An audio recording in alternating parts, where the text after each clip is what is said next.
ଛୋଟବେଳର ସାଙ୍ଗ ନୈନାଙ୍କ ସହ ଆସିବାକୁ ଯାଉଛି ବର୍ଷାଙ୍କର ଏକ ନୂଆ ପ୍ରୋଜେକ୍ଟ, ଯେଉଁଥିରେ ଛୋଟବେଳର ସାଙ୍ଗ ନୈନାଙ୍କ ସହ ବର୍ଷା ବି ଆସିପାରନ୍ତି ନଜର। ହଁ, ଆଜି ଏମିତି କିଛି ସୋସିଆଲ ମିଡ଼ିଆରେ ସେୟାର କରିଛନ୍ତି ହିରୋଇନ୍ ବର୍ଷା ପ୍ରିୟଦର୍ଶିନୀ, ଯେଉଁଥିରେ ନୈନାଙ୍କ ସହ ସେ ବେଶ୍ ଖୁସ୍ ମିଜାଜର ମିଶୁଛନ୍ତି ଏବଂ ଫଟୋ ଗୁଡ଼ିକ ପୋଷ୍ଟ କରି କହିଛନ୍ତି ଯେ ନୂଆ ପ୍ରୋଜେକ୍ଟ ଆସିବାକୁ ଯାଉଛି ଖୁବ୍ ଶୀଘ୍ର, ଯେଉଁଥିରେ ଡେଉଁଛି ମୋ ବାଁ ଆଖିର ନୈନାଙ୍କୁ ଆପଣମାନେ ଦେଖିବାକୁ ପାଇବେ।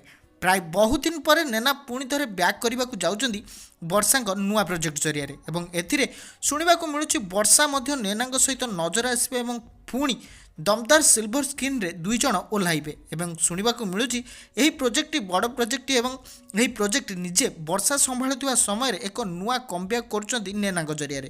ତେବେ ନୈନା ଏବଂ ବର୍ଷାଙ୍କ ସହିତ ଅନେକ ବରିଷ୍ଠ କଳାକାରମାନେ ମଧ୍ୟ ନଜର ଆସିବେ।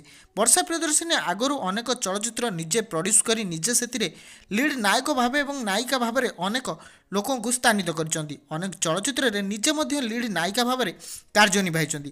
ତେବେ ଦେଖାଯାଉ ନୈନା ଏବଂ ବର୍ଷାଙ୍କର ଆଗକୁ ଆସିବାକୁ ଯାଉଥିବା ପ୍ରୋଜେକ୍ଟଟି କେତେ ଦୂର ସଫଳ ହେଉଛି ଏବଂ ଲୋକମାନେ ତାଙ୍କୁ କେତେ ପସନ୍ଦ କରୁଛନ୍ତି। ତେବେ ବର୍ଷାଙ୍କ ଚଳଚ୍ଚିତ୍ର ଏବଂ ନୈନାଙ୍କ ଚଳଚ୍ଚିତ୍ର ମଧ୍ୟରୁ କାହା ଚଳଚ୍ଚିତ୍ର ଆପଣଙ୍କ ହୃଦୟକୁ ଛୁଏଁ ଆମକୁ କମେଣ୍ଟରେ ଜଣାଇବେ।